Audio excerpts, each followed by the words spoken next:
Et nous croyons que ces quelques temps sont importants pour nous. Amen. Amen. Est-ce que, je ne sais pas, j'avais demandé, est-ce que la presse est prête? Et si on peut m'aider avec, quand je peux bouger moi-même, ça me facilite beaucoup. S'il y en a, sinon on va aller comme ça. Mais si je peux avoir ça en main, c'est plus facile, ça nous aide. Amen, amen, amen, amen. Alors, vous savez, même à l'école, lorsque on a un programme, on a un cours, et lorsque à un moment on part en vacances, s'il faut rentrer dans la même leçon, il y a cette brisure qui se fait sur le squelette du message. Alors, je pense qu'il sera bon qu'on puisse essayer de faire une récapitulation rapide de tout ce qu'on a dit, afin que quelqu'un reprenne le rythme, que quelqu'un comprenne d'où nous venons, et pour mieux saisir là où nous sommes arrivés, et puis que nous puissions savoir où nous allons. Alors, entre-temps, j'aimerais, pour ne pas oublier, ou ne pas le dire de manière précipitée à la fin, quand on commence à voir l'heure, nous allons commencer une formation ce dimanche. Ceux qui ont reçu les messages, vous savez, il y a des gens qui ont paramétré leur téléphone de sorte qu'un envoie une diffusion multiple et ne reçoivent pas. Je donne un exemple. Si j'écris à la sœur Sophia, elle va recevoir. Mais si je mets sur la liste de diffusion, Sophia ne va pas recevoir. C'est-à-dire qu'il y a un paramétrage là qui lui empêche d'avoir le message de tout le monde, le message de l'église. Alors, si vous avez fait ça, vous n'êtes peut-être pas au courant qu'il y a une formation qui va commencer ce dimanche. La formation va prendre 4 dimanches. Alors, sur le communiqué, c'est écrit « Condition avoir suivi les affermissements et être baptisé ». Alors finalement, la formation sera ouverte à tout le monde. Et il y aura un certificat à la fin de la formation. Ça sera tout le dimanche de 11h juste à 13h juste. Alors, je prie vraiment que tu participes. Et ça sera important pour chacun de nous. Le thème central, c'est le discipulat, mais qui sera calqué sur la vie de Philippe. On parlera de Philippe comme disciple, Philippe comme serviteur, Philippe comme ministre de la parole, c'est-à-dire évangéliste, et puis Philippe comme père de famille. Je pense que ça va donner un certain équilibre à plusieurs et poser de bonnes bases pour chacun de nous. Amen. Alors, comme je sais que tu viendras à l'église le matin, et puis s'il faut quitter à 13h, Papa Caleb et Papa Benjamin sont déjà habitués. Alors, je ne vais pas te mettre sur leur rythme. Alors, il est prévu un casse-croûte pour la formation. Amen. Donc, on va prendre... On va prendre quelque chose à manger. Mais je sais que tout ce qui est gratuit n'est pas très pris. J'ai constaté que chaque fois que j'ai suivi une formation gratuite, je n'ai pas eu le même engouement que quand j'ai payé quelque chose. Alors tout ce qu'on va te demander, c'est de payer les fascicules là. Je crois que c'est 6 000, je pense. 6 000 francs. 6 000 francs que tu dois payer, c'est ta participation à la formation.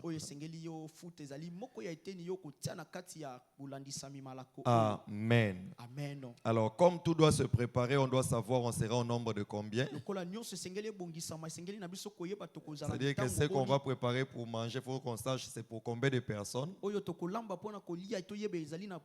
Alors, arrange-toi d'ici samedi à midi que l'on sache que tu seras à la formation. Vous allez contacter le frère Olivier, le frère Gloire, Papa Gloire, ou carrément la responsable du département des enseignements, maman Clarisse Landou, pour vous annoncer et pour avoir les fascicules les dimanches, il faut avoir payé. C'est-à-dire il y a Nyongo épée ça maté. Amen. Amen. Donc c'est bon que d'ici samedi à midi qu'on ait déjà ta part pour préparer les fascicules. De toute façon, Amen. Tout ce que tu auras, c'est plus que les fascicules. C'est plus que le montant que tu auras payé pour les fascicules. Y compris ce qui te sera servi à manger. Ce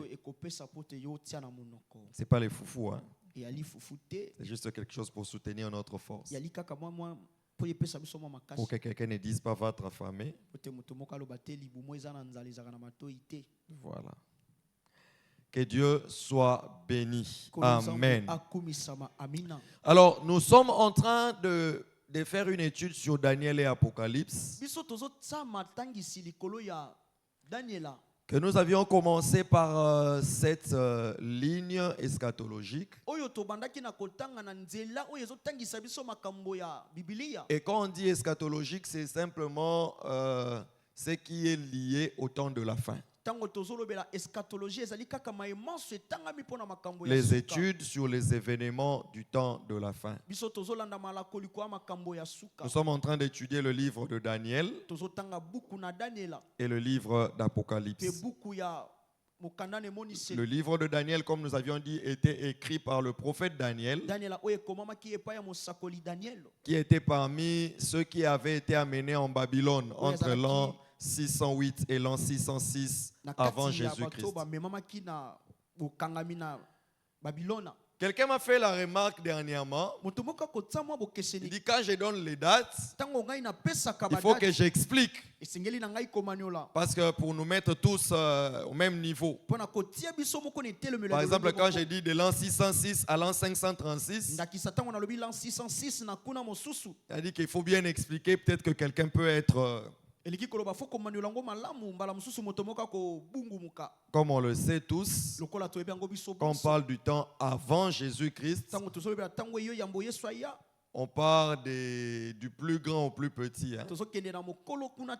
Par exemple, de l'an 606 à l'an 536. On vient du plus grand. Et après Jésus, là maintenant on commence à monter. De l'an 0, l'an 1, l'an 2, l'an 3, jusqu'à maintenant nous sommes en 2026. Donc nous, on vit après Jésus-Christ. Mais ceux qui ont vécu avant Jésus-Christ, on dira par exemple qu'Abraham a vécu autour du 21e siècle avant Jésus-Christ. Lorsqu'on parle de la sortie d'Israël de l'Égypte, c'est vers les années 1600. Et lorsqu'on parle de David, Salomon, on est autour de l'an 1000 et l'an 900. Donc, on est autour du 11e, 10e, 9e siècle. On descend comme ça jusqu'à arriver à nous. Amen, amen, amen. Amen. Maintenant là, je crois que je peux remonter. Alors je disais, Daniel était parmi les jeunes enfants qui avaient été pris en Israël et amenés en Babylone.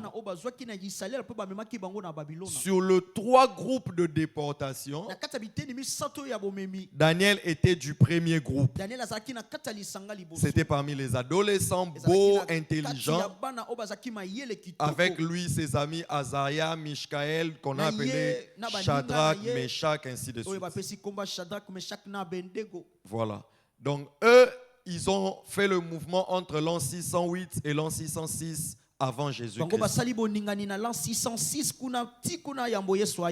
Et ensuite, il y a eu un deuxième mouvement 9 ans après. Et c'était un mouvement important où près de 10 000 juifs importants avaient été amenés à Babylone. Nous sommes entre l'an 599 et l'an 597 avant Jésus-Christ. Là, on prend le roi, on prend la famille royale, on prend des généraux, on prend des hommes importants qui sont partis. Et parmi ceux qui sont partis, là dans le deuxième groupe, il y a le prophète Ézéchiel. Lui est parti dans le deuxième groupe. Et ensuite, 11 ans après, il y aura un troisième groupe.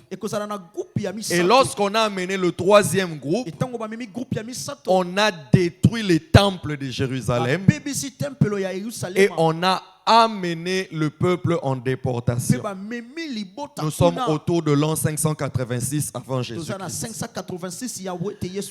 Et ceux qui restent, c'était des hommes vraiment des vauriens de la société, comme on peut appeler comme ça, entre guillemets. Des gens négligeables de la société qui étaient restés sous l'autorité d'un gouverneur.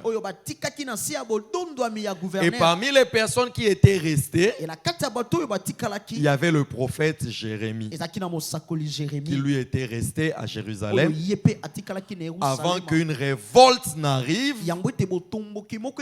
Et par cette révolte, parce qu'on va s'attaquer aux officiers que les Babyloniens avaient laissés pour la garde ou ceux qui étaient engagés pour la garde. Alors dans cette peur, les gens ont dit fouillons parce que les Babyloniens vont nous détruire. Et ils vont fuir la plupart en Égypte. Et la tradition raconte que parmi, on a amené, ils ont emporté avec eux Jérémie qui est allé finir sa vie en Égypte. Ça, c'est un peu le squelette des livres qu'on appelle les livres prophétiques. Les prophètes qui ont prophétisé vers la fin de Juda, du royaume de Juda, avant la captivité. Donc on comprend Daniel. Daniel est pris en Israël. Il est amené à Babylone. Et lorsqu'il arrive, le premier signaux prophétique de Daniel vont se voir lorsque le roi fait un songe. On peut passer jusqu'à la statue. Le roi a fait un songe et le roi demande qu'on lui donne et les songes et l'explication. Et tous les magiciens de Babylone n'ont pas pu. Et les dieux des cieux que priait Daniel, en hébreu on parlerait, ou en araméen on parlerait de El Shamaïm, le dieu des cieux.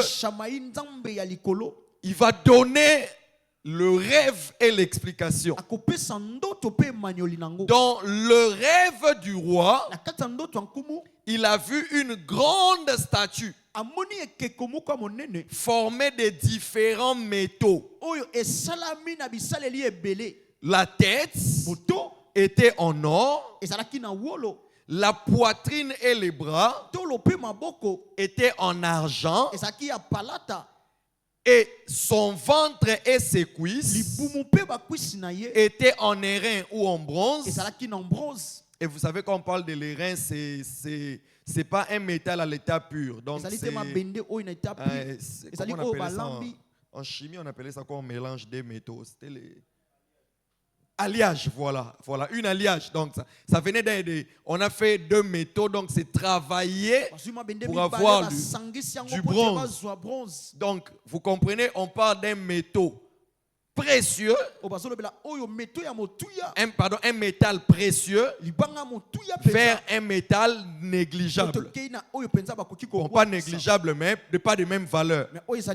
Donc on est parti d'une tête en or, poitrine et bras d'argent, ventre et cuisses d'airain, et puis au niveau des jambes, il y avait du fer. Et puis au niveau de ses pieds et des orteils, c'était un mélange de fer et d'argile. Ce n'est pas Daniel qui a fait le songe. C'est le roi qui a fait le songe. Mais c'est Daniel qui a donné l'interprétation. D'abord, Dieu lui a donné et les songes et l'interprétation. Parce que le roi voulait qu'on lui rappelle son songe et puis qu'on lui donne l'explication. Et puis Dieu lui donne l'explication. Il lui dit, la tête d'or là, c'est Babylone. Babylone. Et comme vous comprenez, nous sommes au tout début de l'influence de Babylone. Babylone est encore forte. C'est un peu comme aujourd'hui, on peut parler des États-Unis. Une nation forte, une nation qui fait peur. Et à l'époque, c'est Babylone. Si on amène ça dans le contexte d'aujourd'hui, c'est l'Irak. Là, c'est pour bien comprendre. C'est l'Irak. Cette partie-là. Donc, vous comprenez que les États-Unis n'ont pas été les premiers. Et après, Dieu dit ceci à Daniel. Dit à Babylone, dit au roi, le roi Nebuchadnezzar. On a étudié à l'école Nabucodonosor 2. Dis-lui, après la force de Babylone, je veux susciter un autre peuple. Et ce peuple, c'était un mélange de 2 peuples. Il y avait les Perses et les Mèdes. Mais les Perses étaient dominants. Ils formaient un peuple fort. Dieu a annoncé que ce sont eux qui seront forts après. Si on veut comprendre les Perses aujourd'hui, c'est l'Iran. Ok, Malembe, hein? Pour que nous puissions comprendre. Ça, le Rosanne Institut biblique. Je veux pas que tu sois un connaisseur à peu près. Je veux que tu sois vraiment assis. Donc, il y a au côté Institut biblique. Amen. Amen. Sans minerval en plus. Alors, je disais, Dieu a annoncé. Jérémie, le prophète, avait déjà dit que la captivité va durer 70 ans.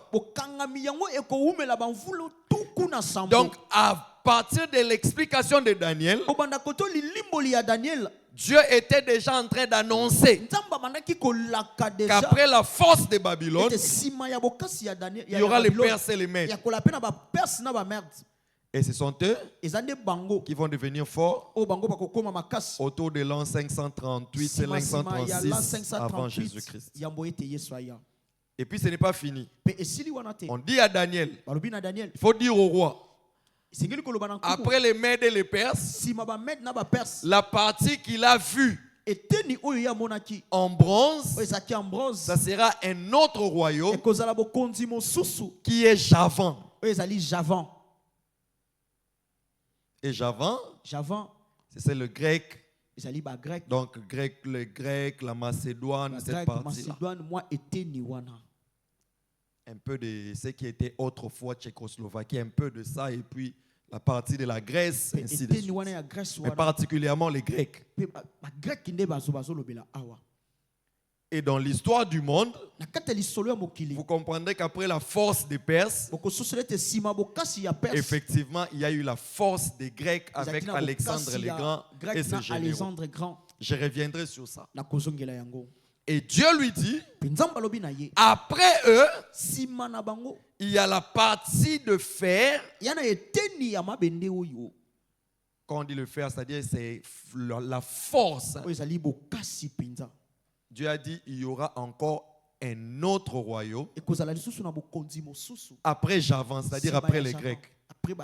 Et ce royaume-là, c'était l'Empire romain. Un empire qui a été très fort, qui a commencé sa domination autour de l'an 66 ou 63 avant Jésus-Christ. Et ils sont restés forts pendant des siècles.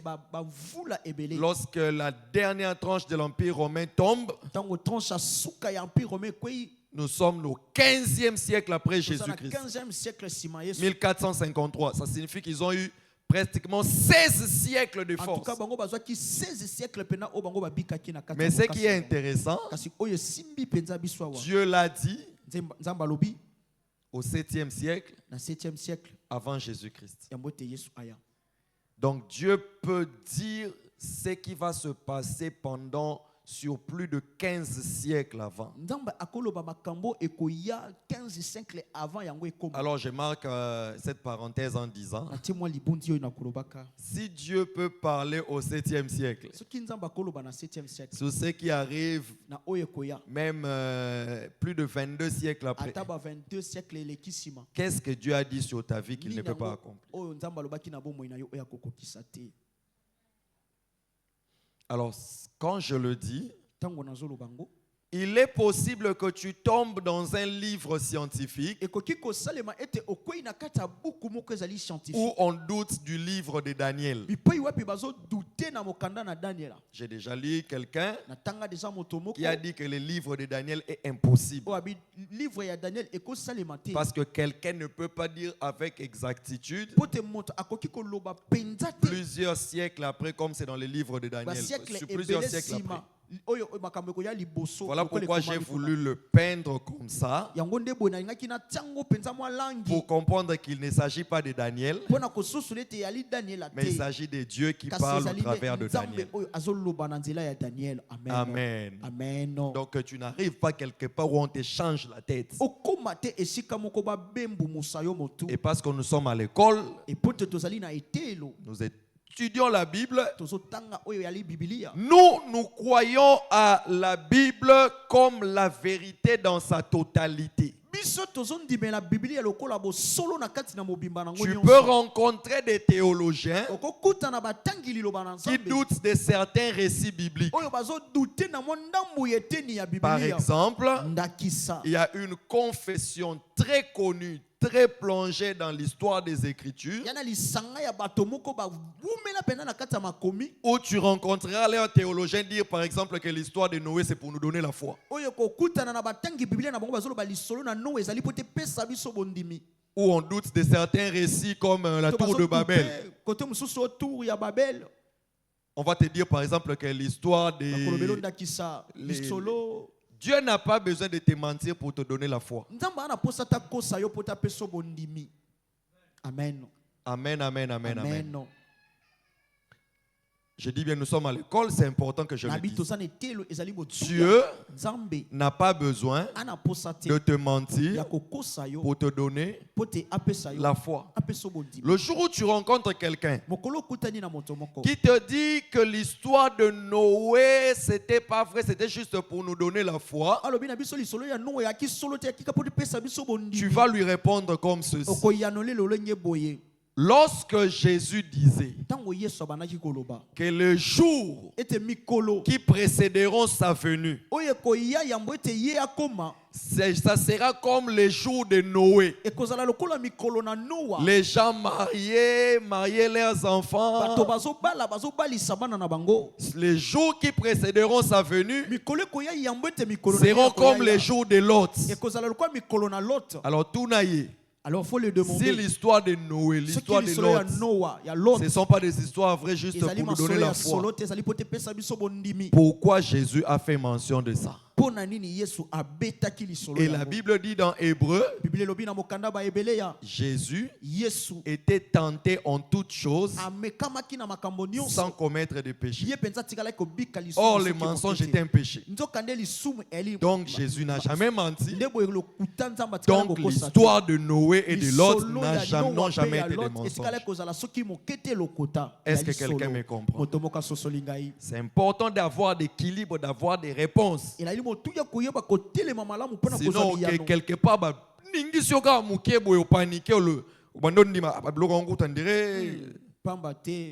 j'ai été dans une formation de pasteur. Un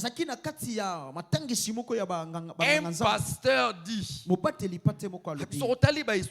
si tu regardes toutes ces histoires,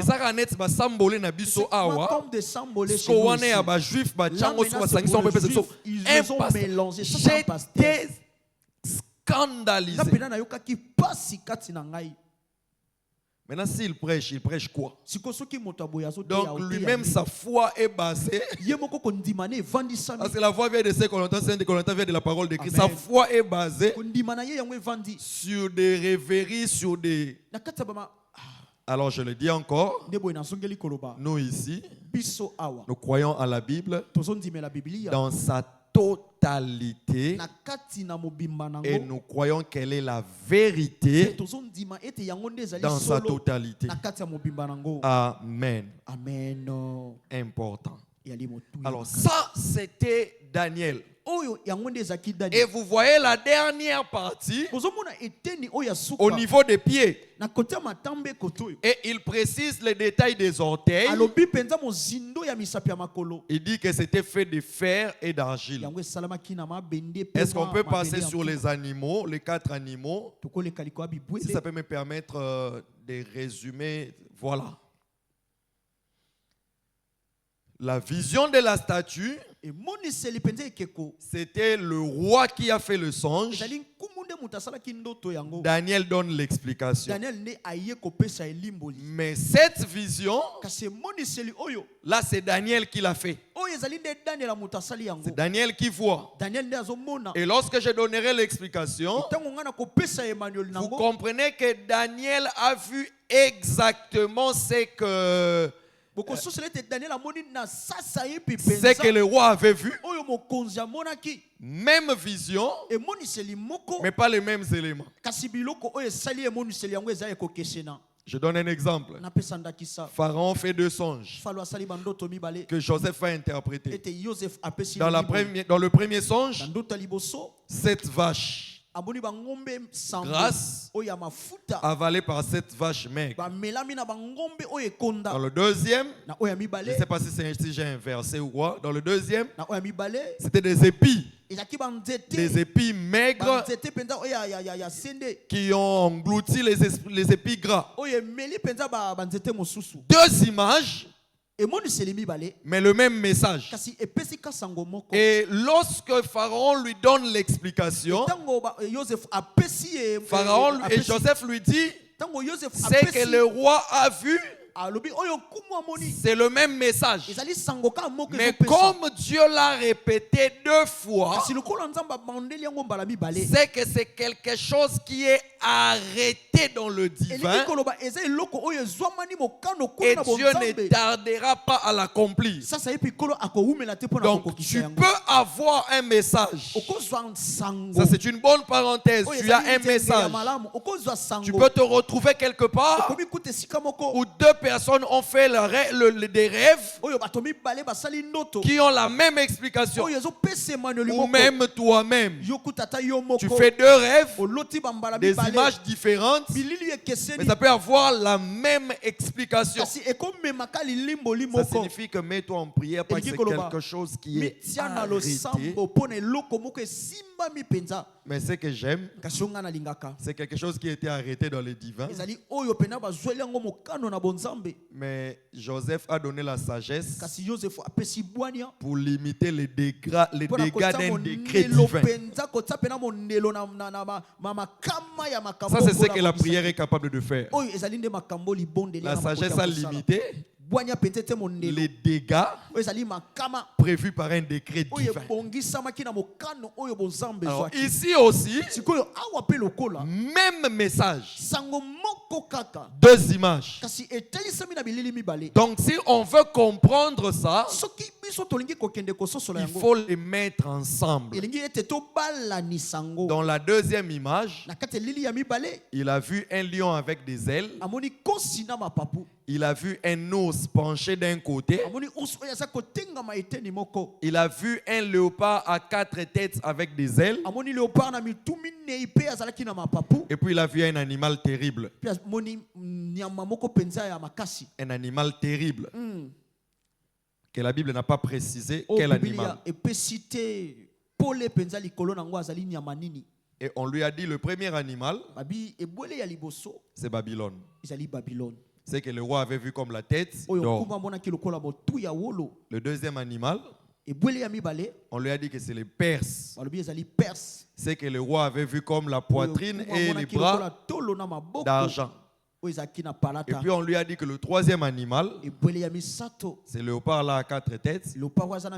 On lui a dit que c'est Javan, l'empire grec ou gréco-macédonien. C'est que le roi avait vu comme le ventre et les cuisses de bronze. Et puis on lui a dit que le quatrième animal,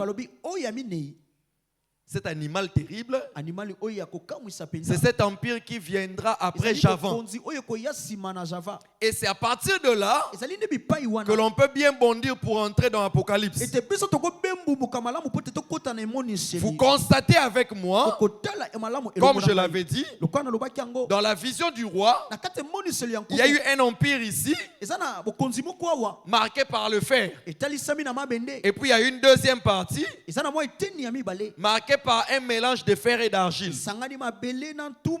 Si tu ne lis que la vision de la statue, tu peux dire que c'est deux royaumes différents.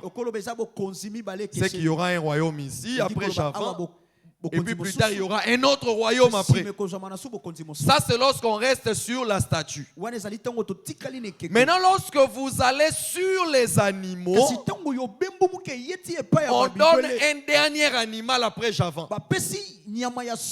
Donc, si on met les deux visions ensemble, on comprend que ce que le roi avait vu au niveau des jambes, c'est le même royaume que ce qu'il avait vu au niveau des pieds.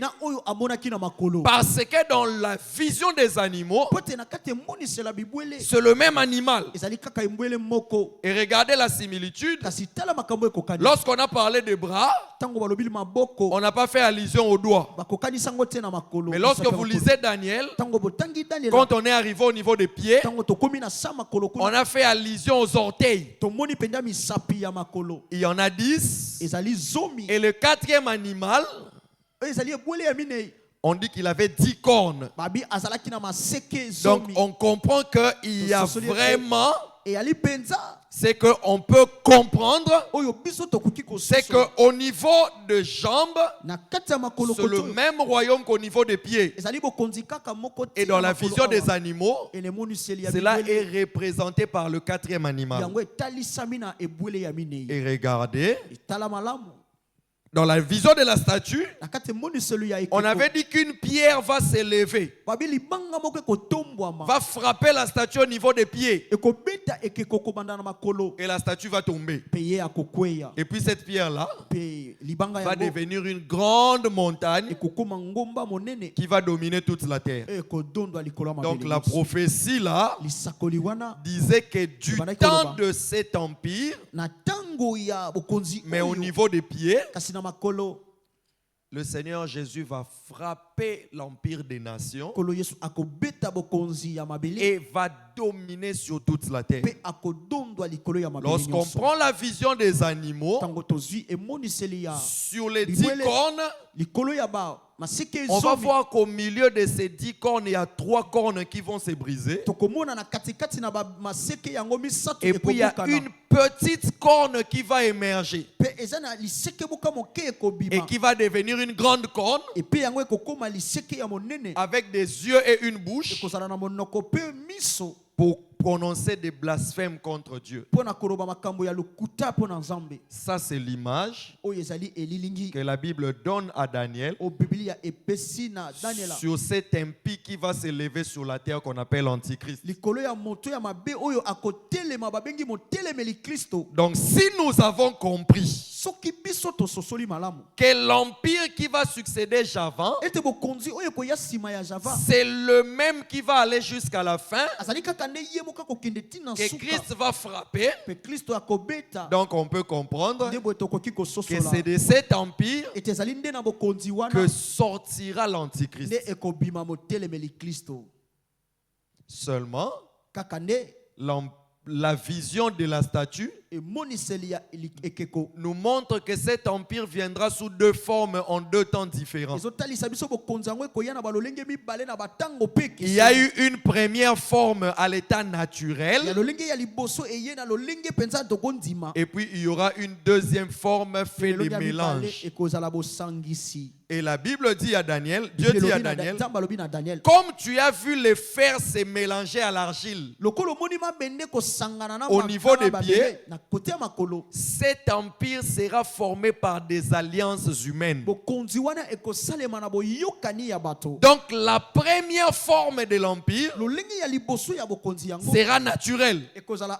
C'est un peuple qui devient fort à l'état naturel. Et puis ils vont dominer comme les Romains l'avaient fait.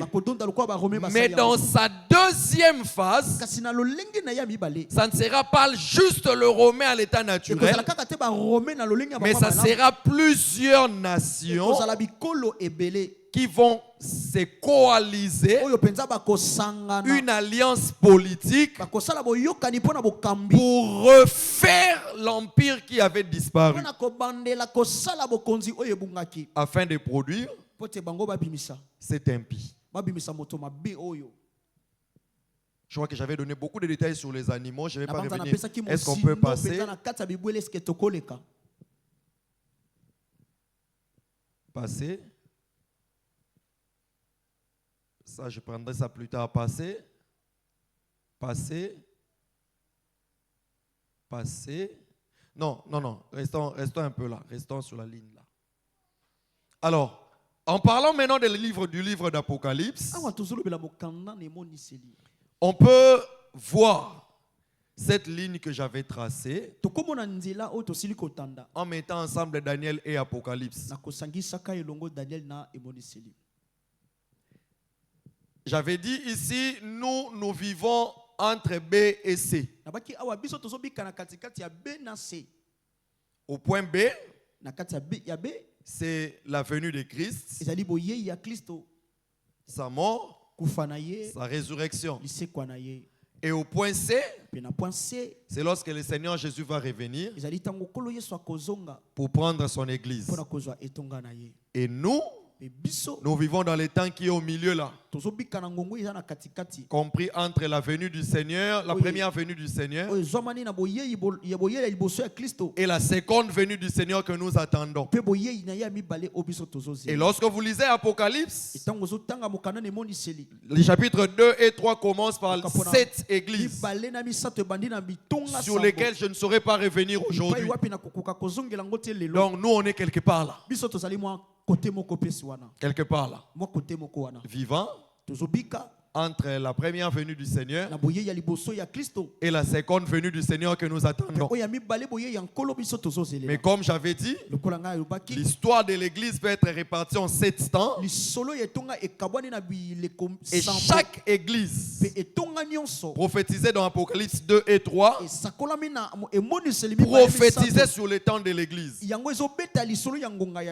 Et j'avais dit que moi, je suis convaincu en étudiant la Bible.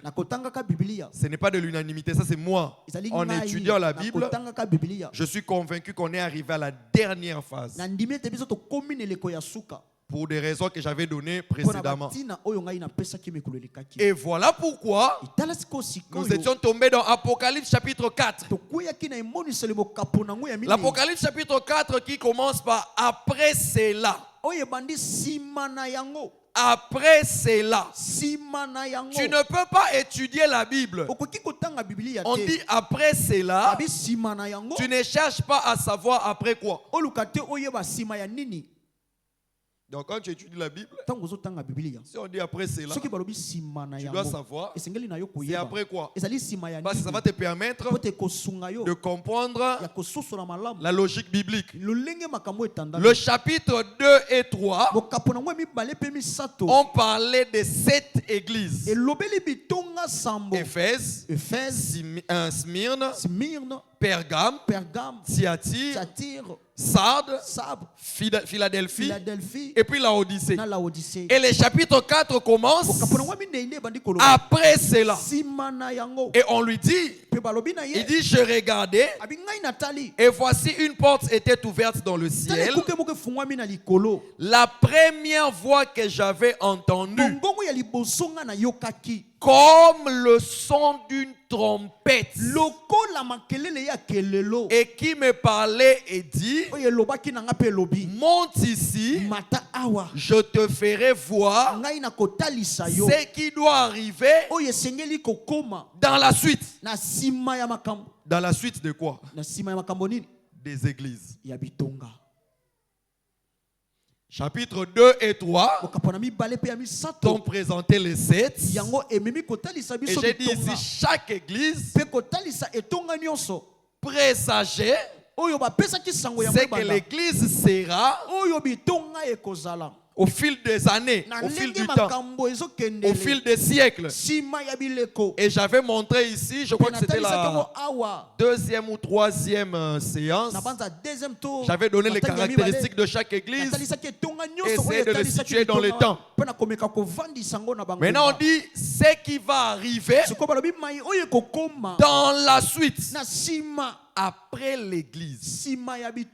D'abord lui-même Jean est appelé par une voix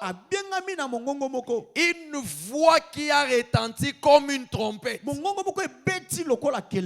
ça aussi c'est déjà un détail. C'est qu'après les temps de l'église, il y aura une voix comme une trompette. Et 1 Thessaloniciens chapitre 4 à mettre ensemble avec Matthieu 25. Dans Matthieu chapitre 25, on donne la parabole des 10 vierges. On dit que pendant que l'époux tardait, il y a quelqu'un qui est venu donner l'alerte.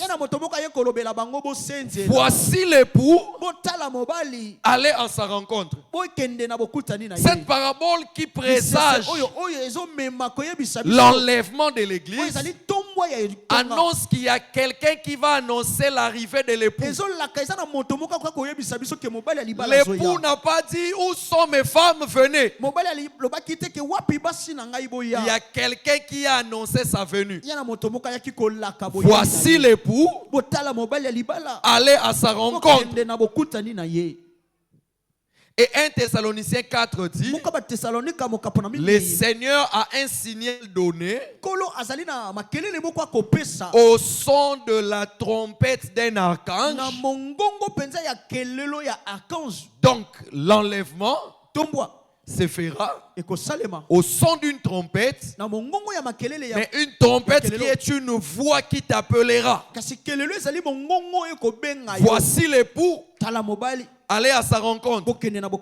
L'époux n'entre pas dans la maison pour prendre ses femmes. L'époux s'est arrêté dehors. On a annoncé, ce sont les femmes qui sont sorties pour rencontrer l'époux. Et nous avions dit que l'enlèvement, marqué par le point C, le Seigneur Jésus ne viendra pas sur la terre. Non. Il va s'arrêter dans les airs. Et puis un archange va annoncer, voici l'époux. Allez à sa rencontre. La trompette va sonner. Mais ce n'est pas tout le monde qui va entendre. L'épouse va entendre. Et il aura la capacité de monter. Parce que son corps sera changé. Dieu va donner à cœur un autre, le corps glorieux que le Seigneur Jésus avait. La Bible dit que les morts en Christ ressusciteront premièrement.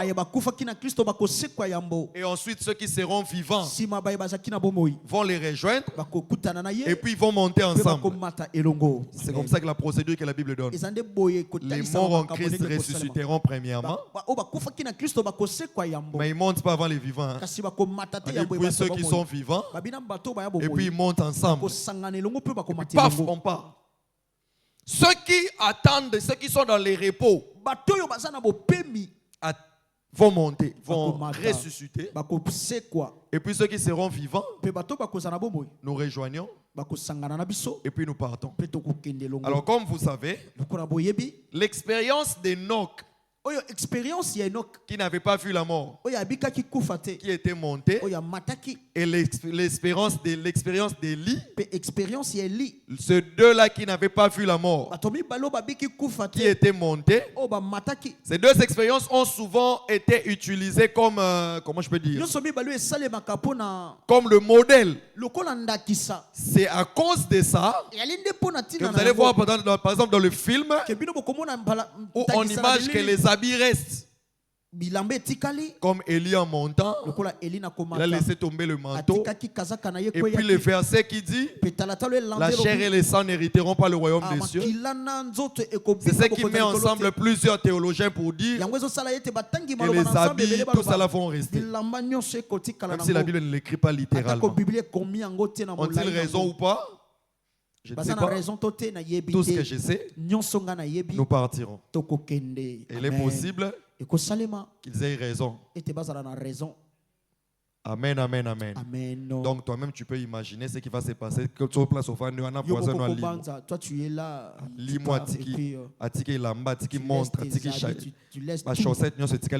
Tout est resté, mais toi tu n'es plus là. Puis c'est comme ça que ça va se passer. En un clin d'œil, tout le monde part. Là c'est le point C. Le point D, pas N2, mais ABCD. Là, c'est le retour de Christ. Et j'avais dit à ne pas faire, à ne pas confondre l'enlèvement et le retour de Christ. Les deux événements, on appelle l'avènement du Seigneur. L'avènement du Seigneur. Le jour du Seigneur. Ça rassemble tout ça. Mais lorsqu'on entre, il y a une différence entre l'enlèvement et le retour de Christ. À l'enlèvement, le Seigneur Jésus ne descend pas sur terre. La trompette sonne. Ceux qui sont prêts sont partis. Ils rencontrent le Seigneur dans les nuées. Mais lors de son retour, le Seigneur Jésus va descendre. Tout œil le verra. À l'enlèvement, ce n'est pas tout le monde qui a vu. Essaye de bouger ton voisin, ta voisine, peut-être qu'il somnole. Bouge ton voisin. Bouge ton voisin. Voisine.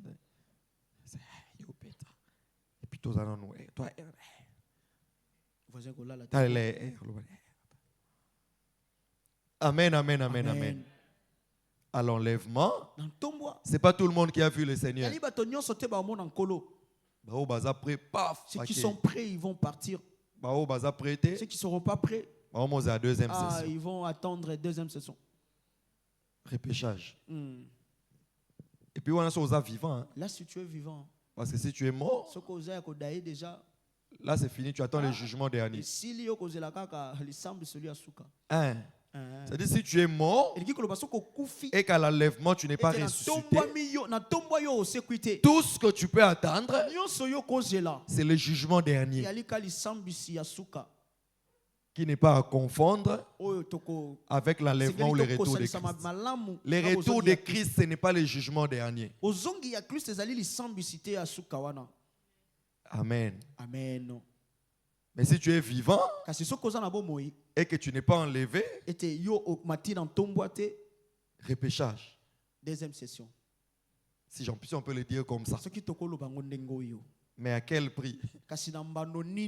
Je suis dans le milieu scolaire, j'ai constaté.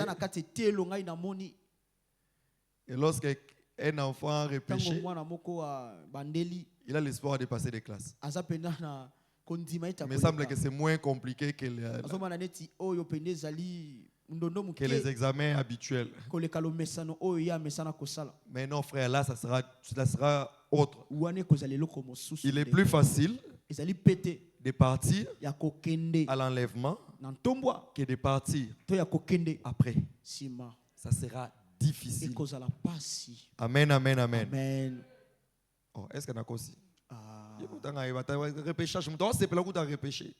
Quelqu'un est joyeux parce qu'il a repêché. Comme moi là, c'était quand je vois mon nom là, la baille.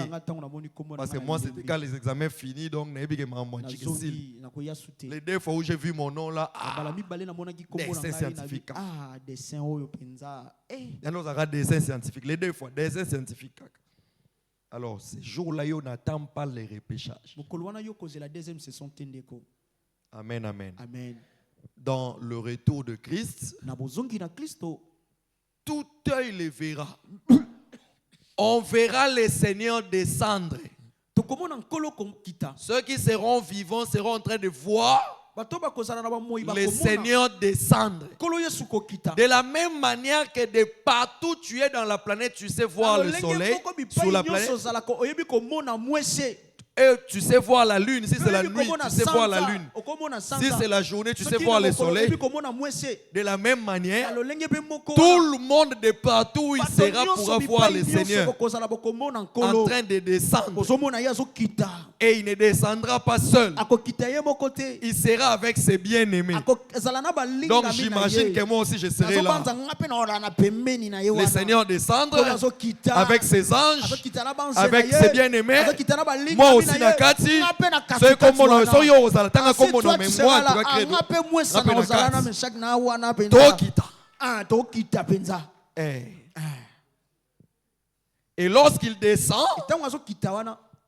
il va poser ses pieds sur la terre. Mais ce ne sera pas au Congo, hein. Pas aux États-Unis. Ça sera sur la montagne qui est à l'est de Jérusalem, qu'on appelle le mont des Oliviers. Vous vous souvenez, la dernière fois Jésus a été dans le temple. La dernière fois quand il était sur terre, il était dans le temple en train de sortir. Il est allé s'asseoir sur le mont des Oliviers. Et on a commencé à lui poser des questions. Dis-nous, ça sera comment? Matthieu 24. Ça s'est passé sur le mont des Oliviers. Et c'est sur cette même colline-là qu'il va descendre lors de son retour. Je m'arrête d'abord là. Parce que entre C et D, il y a ce qu'on doit étudier aujourd'hui. Parce que nous avions dit que dans le chapitre 4, lorsque Jean est transporté, la vision suivante, l'image suivante, lorsque Jean est transporté, on lui a dit monte ici. Il a vu une échelle qui donnait dans le ciel. Une voix l'appelle.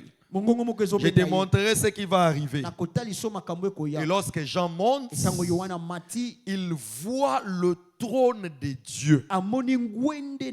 J'aime cette chanson de pasteur Lifo Codiciel.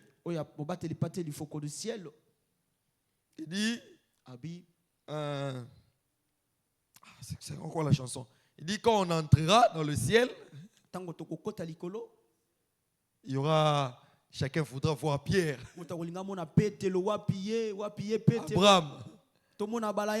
Et puis il dit, il voudrait d'abord voir son ami du calvaire. Voir d'abord Jésus. Voir d'abord Jésus. J'aime ces cantiques-là. Alors je disais, lorsqu'on lit Apocalypse 4, lorsque Jean monte au ciel, il voit le trône. Mais ce qui est bien, lorsque vous lisez le chapitre 4, vous constatez qu'autour du trône, il y avait 24 trônes. Mais lorsque lui est monté, il a vu le trône.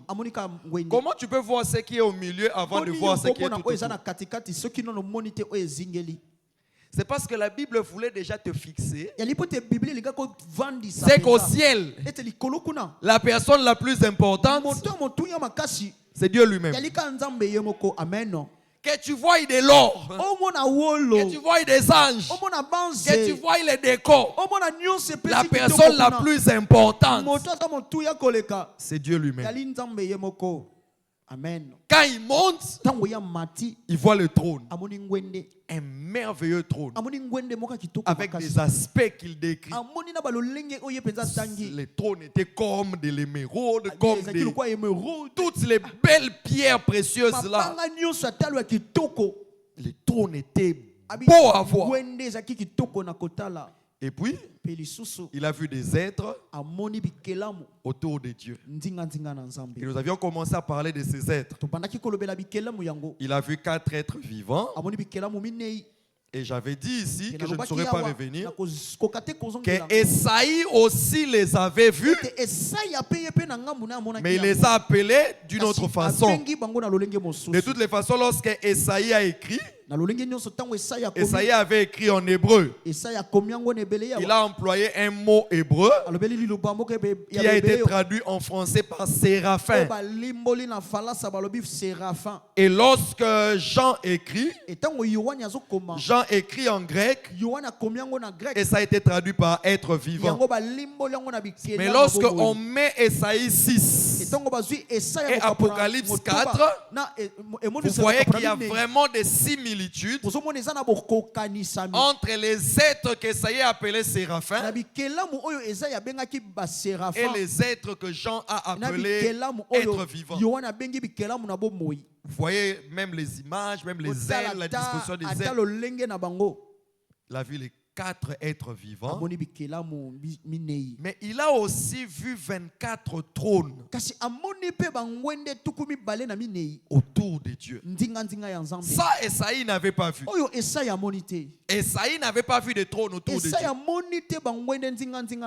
Mais Jean, quand lui monte, il a vu des trônes.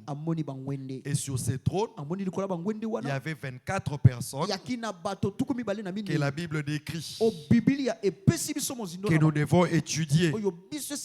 La Bible dit, autour du trône, verset 4, je vis 24 trônes. Et sur ces trônes 24, un vieillard. Non, premier élément, sont des vieillards. 2, ils sont assis. 3, revêtus de vêtements blancs. 4, sur leur tête, des couronnes d'or. Des vieillards assis, c'est-à-dire sur ces trônes-là, revêtus de vêtements blancs, sur leur tête, des couronnes d'or. Il faut comprendre qui sont ces êtres. Plusieurs traductions Plusieurs interprétations. Comme vous savez, dans mon style d'enseignement, quand il y a plusieurs courants, je préfère citer tous ces courants. Et puis je peux dire ce que moi je crois peut-être. Et puis te laisser croire ce que tu peux. Aussi accès que nous tous nous croyons ici dans cette église, on te le dit. Il y en a qui pensent que maintenant là, si tu montes au trône de Dieu, tu trouveras les 24 vieillards. Il y en a qui pensent. Ça c'est un courant des théologiens qui pensent comme ça. Il y a aussi un autre courant qui pense que tout ça, c'est à venir. Et on a dit à Jean, je te montrerai ce qui arrivera dans la suite. Ce deuxième courant pense que ces vieillards-là, eux aussi, font partie de la suite de l'église, qu'ils ont rejoint une place qu'ils n'avaient pas. Donc, si tu montes maintenant, ils ne sont pas là. Ça, c'est le deuxième courant. Je pense que cela est symbolique, montrant ceux qui seront enlevés. Là, ce sont les deux courants. Avant que je ne te dise ce que moi je crois, toi-même tu penses quoi?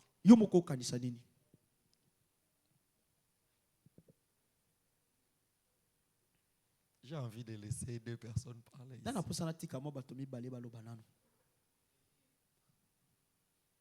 Pardon? Voilà. Bishop Olivier Lobi le premier. Il n'y a pas un autre bishop ici?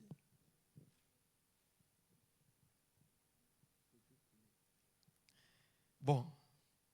Maintenant, en étudiant la Bible, on dit que ces vieillards ces personnes sont assises, pardon. D'abord, elles sont des vieillards, assis, revêtus de vêtements blancs, sur leur tête, des couronnes d'or. Donc si on ne peut rien dire au sujet des vieillards ou des vêtements blancs, on peut au moins commenter sur la tête couronnée. Paul écrit à Timothée. Il dit à Timothée, l'athlète n'est pas couronné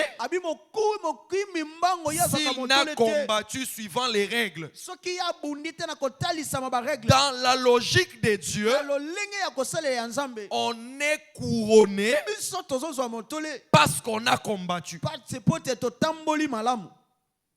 Amen. Amen, amen, amen. Donc, quelque part, ça signifie que ces personnes ont vécu, et pour avoir vécu et vaincu, parce que dans les 7 églises, il y avait un message important à celui qui vaincra, à celui qui vaincra, et ces personnes, pour avoir vaincu, ils sont couronnés. Amen. Amen, amen, amen. Et lorsque vous rentrez dans Daniel 7, vous constatez ceci. Lorsque la corne, nous sommes sur le 4e animal, lorsque la corne pousse pour prononcer des blasphèmes, vous constatez avec moi que Daniel voit qu'autour de Dieu on placé des trônes. Daniel chapitre 7.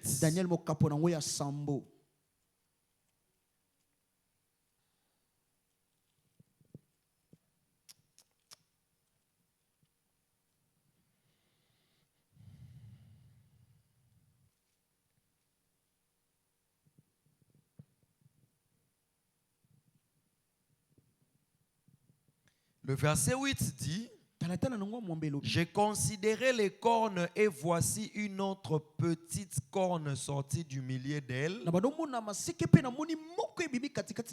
Et 3 des premières cornes furent arrachées devant cette corne. Et voici, elle avait des yeux comme des yeux d'homme et une bouche qui parlait avec arrogance. Là, c'est l'image de... L'image de... Ah, bon, c'est l'image de...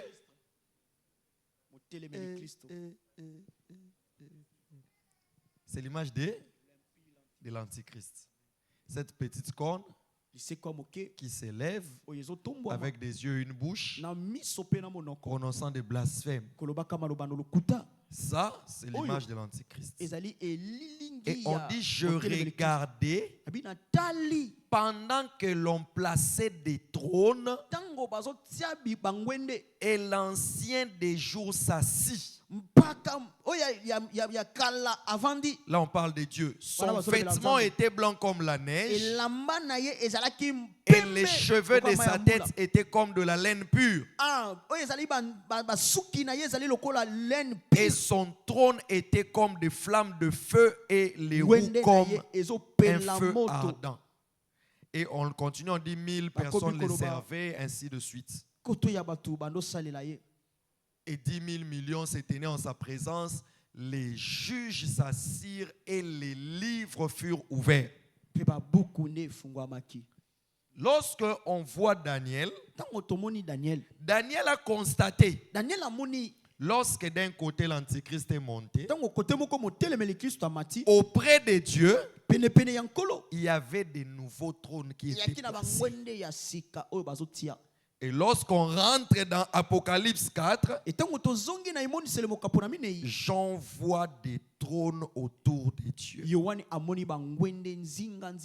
C'est parmi les éléments qui fait dire au deuxième courant que le 24 sont symboliques. L'image de ceux qui seront enlevés pour jouir d'une place autour du Seigneur. Pourquoi 24? Plusieurs s'appuient sur le fait qu'il s'agit de 12 qui viennent d'Israël, et puis 12, l'image des apôtres montrant l'église. J'ai dit bien plusieurs défendent ce courant. On parle de 24, 12 pour parler d'Israël et 12 pour parler de l'église mis ensemble. Mais qu'à cela ne tienne, présente les vieillards comme symbolique de tous ceux qui seront enlevés. Et lorsque le Seigneur parle à l'église de Sardes, la 5e église, il dit à celui qui vaincra. Il dit celui qui vaincra sera revêtu de blanc. Donc les vieillards, on les voit revêtus de vêtements blancs. La promesse qui avait été faite à la 5e église. Celui qui vaincra sera revêtu de blanc. Et ils sont couronnés. Donc revêtus de blanc, c'est parce qu'ils ont eu des vêtements avant. Et au sujet des œuvres pour avoir vaincu, ils sont revêtus de blanc comme promis à l'église de Sardes. Et ils sont couronnés pour avoir combattu suivant les règles.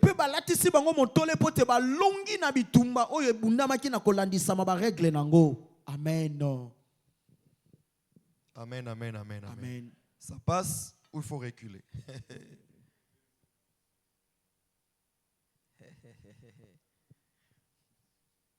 C'est l'Apocalypse. C'est le livre de Daniel.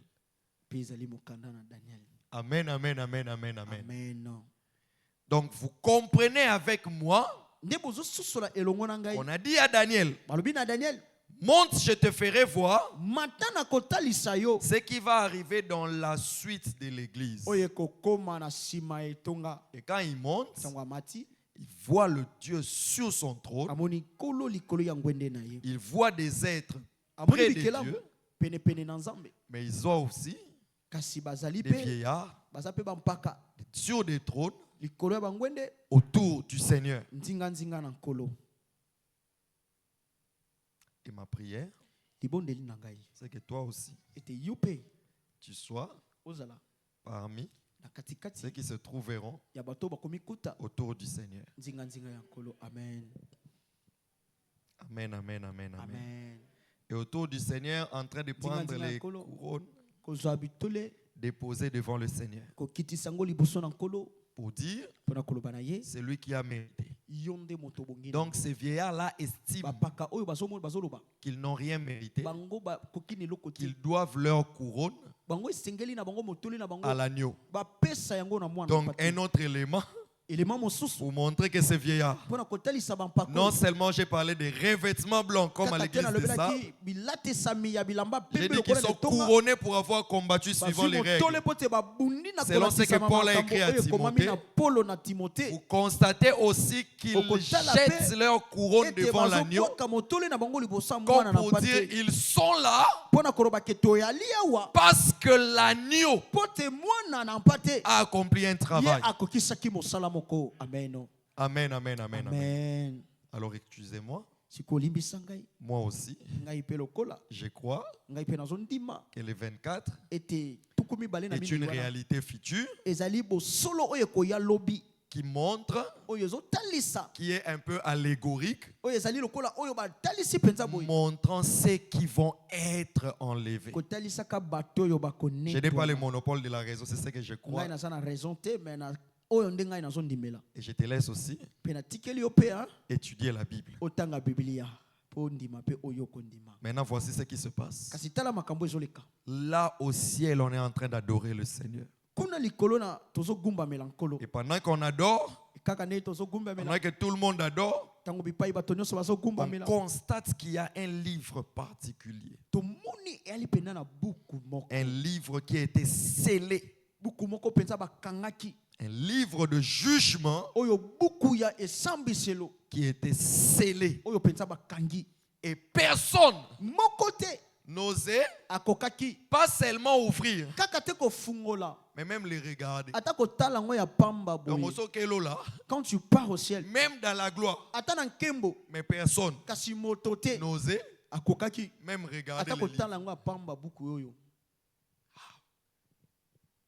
Et puis Jean dit, il pleurait parce qu'il n'y avait personne qui osait. Et puis on est venu lui dire, ne pleure point. Il y a quelqu'un qui a vaincu. On lui a parlé du lion de la tribu de Juda qui a vaincu pour ouvrir le livre. Donc ces livres-là, pour l'ouvrir, il faut avoir vaincu sur la terre. Et vous savez, quand je parle de la couronne là, dans Hébreu, on montre même le Seigneur Jésus. Il a été couronné pour avoir accompli une œuvre. Ça, tu verras ça dans l'Épître aux Hébreux. Même le Seigneur Jésus, lorsqu'on les compare aux anges, on montre combien lui aussi a été couronné pour avoir accompli un travail. Donc ce n'est pas les 24 qui vont être couronnés sans avoir accompli un travail. Mais leur travail est limité. Ne leur donnez pas les regards même sur ces livres. Mais c'est lui qui a vaincu. C'est lui qui a accompli l'œuvre complète, parfaite, salvatrice à la croix. C'est lui qui a accompli l'œuvre grâce à laquelle l'humanité entière a été sauvé, c'est ce Jésus-là. Et ce que j'aime, on lui a dit, le lion a vaincu. Et puis Jean dit, quand il regarde, il voit l'agneau. Le lion a vaincu. Mais quand il regarde, il voit qui? L'agneau. Le verset 5 dit, l'un des vieillards me dit, ne pleure point, voici les lions de la tribu de Juda, le rejeton de David, a vaincu pour ouvrir le livre et ses 7 sceaux. Et je vis au milieu du trône et des 4 êtres vivants, et au milieu des vieillards, un agneau qui était comme immolé. On parle d'un lion, mais on voit un agneau. Celui qui était fort avait accepté de se faire faible.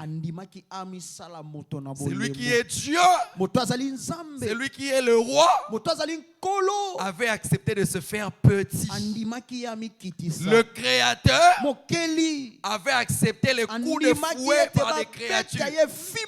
Celui qui était le lion, le fort, l'autorité, avait accepté de se faire l'animal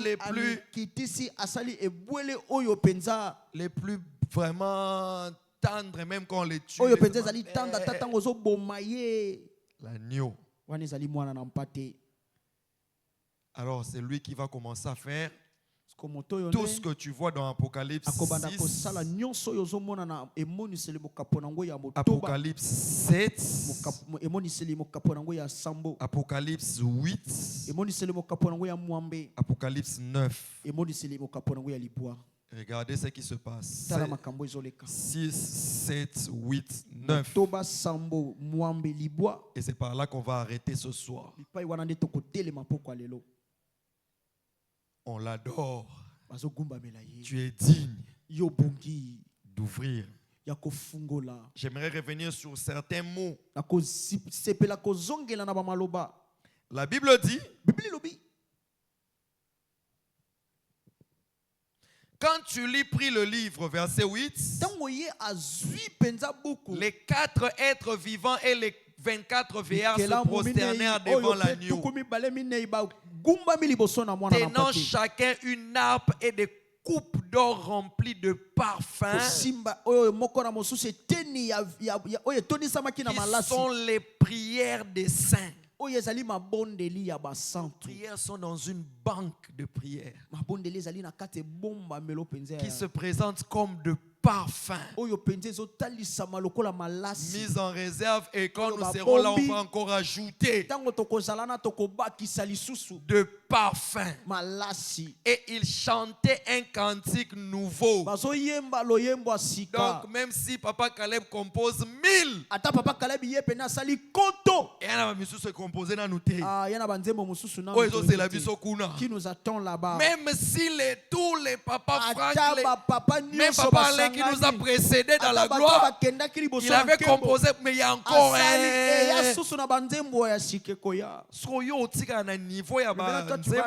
au niveau de ces chansons d'aujourd'hui. Tu vas chanter avec nous là au ciel.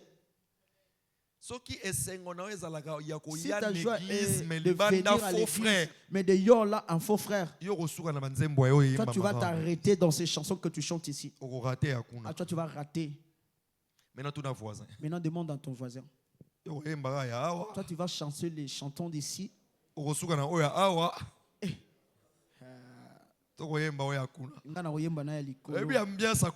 sais l'ambiance qui se trouve là-bas. David avait chanté il y a longtemps. Quand on voit les puissants, les chansons qu'il a composées, et puis qu'on passe, on voit des gens comme de Charles Wesley qui ont chanté des cantiques dans le 17e siècle. On dit waouh, on dit hey, ils sont partis.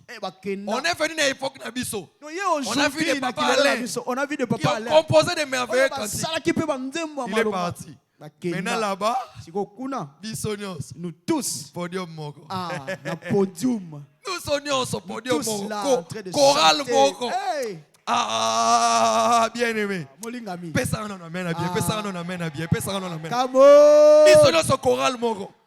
Ce jour-là, ma voix là va être corrigée. Voilà, on est bon à peine. Non, on a tiré la inzembo dimanche à ce matin, il a corrigé. Amen, amen, amen, amen. On peut s'en amener à bien, peut s'en amener à bien. Ce jour-là, nous tous, nous chanterons les merveilleux cantiques. Nous chanterons un nouveau cantique. Et je prie que tu sois là. En disant, tu es digne de prendre le livre et d'en rompre le sceau. Car tu as été immolé. Et tu as racheté pour Dieu par ton sang des hommes de toutes tribus, de toutes langues, de tout peuple et de toutes nations. Tu as fait d'eux un royaume et des sacrificateurs pour notre Dieu. Ils régneront sur la terre. Nous régnerons sur la terre. Il dit, je regardais et j'entendis la voix de beaucoup d'anges autour du trône et des êtres vivants et des vieillards. Et leur nombre était des myriades et des myriades. On a un nombre d'anges. Il disait d'une voix forte, l'agneau qui a été immolé est digne de recevoir. Est-ce qu'on peut aller ensemble? De recevoir quoi? Un? Nayoki ou bien été 1, 2, 3, 4, 5, 6, 7. Tout ça c'est pour Jésus. Est-ce que le monde a ici richesse nakati? Même la richesse. Nakati. Ça se trouve dedans. Maintenant, j'aimerais te scandaliser un peu. Mais je vais un peu couper le son. Ceux qui me suivent en ligne, bon, avant de couper, je vous demande déjà pardon parce que, bon, aujourd'hui, le monde est monde.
Écoutez, lorsque le roi a fait une statue à Babylone, il fait une statue à Babylone. Et puis il dit, lorsque vous entendrez le son de tambour, le son de place Bozabo Fukami. Mais est-ce qu'on est obligé de mettre le son? Mais pourquoi le son? Un véhicule spirituel. Ça véhicule des choses. Lorsqu'il y avait des cultes de Moloch, pour lui offrir des bébés vivants, on prenait des bébés vivants, on mettait dans ses mains. La statue avait la tête de taureau et le corps d'homme. Et dans ses mains, il y avait le feu. On prend un bébé vivant, on le met. Maintenant, il y avait maintenant beaucoup de gens qui donnaient des tambours. Donc si moi là, quand l'enfant est en train de crier, vous n'entendez même pas les pleurs parce que le son de... C'est comme ça que lorsque le Seigneur condamne ces pratiques en Israël, on parle d'une vallée qu'on appelait vallée de Topheth. Topheth signifie tambour. Donc il y avait des tambours pour empêcher les soins. On comprend comment quelqu'un peut manger son enfant? Ce cœur-là qui est compassion est déjà parti. Il y a un cœur autre qu'on lui donne. Et il est prêt à sacrifier l'enfant. Comme ça s'est passé au culte de Moloch. Et c'est comme ça que ça se passe. Alors les sons, je disais, les tambours là, ça véhicule les esprits de Moloch.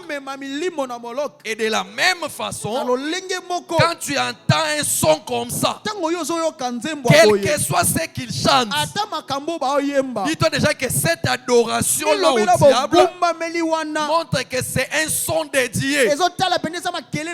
Ça véhicule un esprit. J'ai encore envie de dire quelque chose. Comment le pasteur Marcelo dans une campagne il a prêché des choses. Les gens ont commencé à dire pourquoi il a cité tel nom. Mais Kata quand même. Coupe d'abord.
C'est ceux qui ont joué il y a longtemps. Mais jusqu'à aujourd'hui, ça laissé. Parce que les sons sont des porteurs d'esprit. C'est ce qu'on appelle le message subliminal.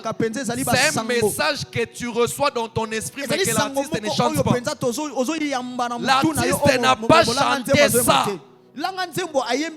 Mais c'est un message qui est contenu dans le son. Et ça peut partir comme ça.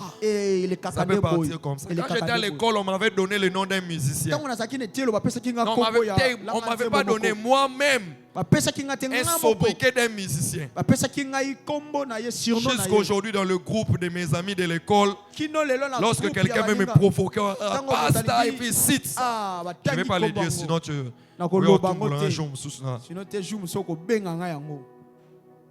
Et j'aimais cet artiste à l'époque. Et puis un jour, il a sorti un son.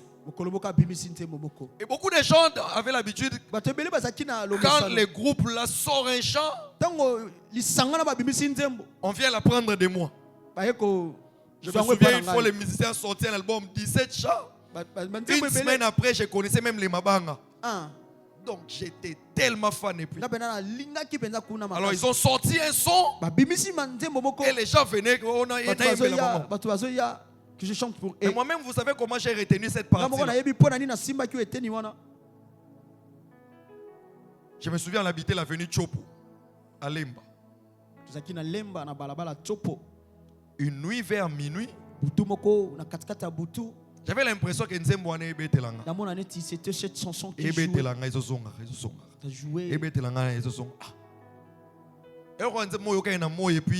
Comme si tu as entendu un son pendant la journée. Alors je me réveille. Quand je suis commencé à écrire ça sur un commencé à écrire sur un bout de papier. Et le matin, je connaissais l'album, on avait fait que 2 jours. Cette partie-là, je l'ai dit, c'est le rôle. Moi-même, je ne comprenais pas comment je l'ai chanté comme ça. Donc, ça signifie qu'il y a du spirituel dans les chants. Que ce soit Nzambe, que ce soit du Dieu religieux, que ce soit le païen et le profane.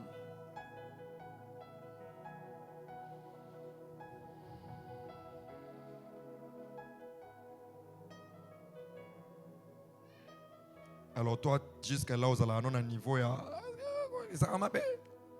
est-ce que ça la boue, est-ce que nous on a décidé? Et il y a même des plus courageux. Il est ouvrier ici. Mais les statuts n'est pas sur les vidéos. Son est à la kaya. Aujourd'hui encore j'ai vu ça. Frère Nabiso. Frère Nabiso. Fais même comme cette soeur qui avait bloqué maman grâce à mon statut n'était. Maman grâce à reprocher une première fois elle a bloqué.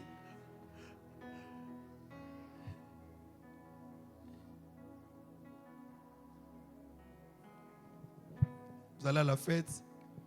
Vous quittez la fête. Et on vient de dire, pasteur, quand tu es parti, frère, ma côte la piste. Bien aimé, si tu veux que je te donne des versets bibliques, pourquoi on ne peut pas chanter ça? Je n'en ai pas. Mais j'ai constaté avec moi, comme la Bible dit, ne déplace pas la borne comme placer les anciens. Lorsque nous sommes venus dans le Seigneur, nous avons vu nos pères nous ont instruits. Nous les enfants de Dieu, on ne fait pas ça, on ne boit pas ça. On a eu ça et aussi il avait eu de leur père. C'est une borne que les anciens ont placée. J'ai constaté tous ceux qui en grandissant la Bible. Commence à et puis ils ont dit, ma père m'a on peut boire, on peut chanter, on peut jouer à ces jeux. J'ai constaté seulement qu'après, beaucoup de choses. J'ai constaté. Petit à petit. Ils ont raison, ils ont étudié la Bible. Ils n'ont pas vu là où papa, là où j'ai des hasards. Ils n'ont pas vu. Atangi Bible. Nathalie. Natangi Bible. Je n'ai pas vu là, on a dit, oh non, comme Tangi. Il a raison. Tu as raison. Et puis il a dit, les pères nous avaient menti. Mais tu n'avais pas vu que c'était une borne que les anciens ont placée, qui t'épargne de beaucoup de choses. Quand je me suis converti, une fois mon pasteur a dit, tu sais, on m'apprend qu'il y a des frères qui boivent. Et si tu es mon fils, je t'ai dit de ne pas boire. Cela a renforcé ma conviction. Jusqu'aujourd'hui. Le Seigneur m'amène dans le travail que j'ai fait, qui n'est pas dans la même communauté. Et là où je m'étais donné au Seigneur, à l'église de la résurrection au pied du révérend Dominique Ngoy, mais jusqu'aujourd'hui, j'ai mis ça à cœur. Parce que le Père m'avait dit, c'est une borne que je ne préfère pas déplacer. Alors moi aussi j'ai dit, tu es des Elolam. Nous, quand on s'est converti, parmi les choses que nous abandonnons aussi la musique profane. Nous abandonnons aussi l'alcool. Nous abandonnons aussi les jeux de hasard. Que Dieu vous bénisse. Oh, est-ce qu'on peut acclamer Jésus? Mettez la colère sur ma bouche. Non, acclame bien, acclame bien, acclame bien. Mettez la colle sur ma bouche. Acclame bien, acclame bien. Mettez la colle sur ma bouche, mettez la colle sur ma bouche. Acclame bien. Salango bien, salango bien. Vous savez comment ça fonctionne? Quand je suis venu nouvellement à Matadi, j'étais déjà pasteur. Tu as bien fait de te tenir debout parce que nous voulons. J'étais déjà pasteur.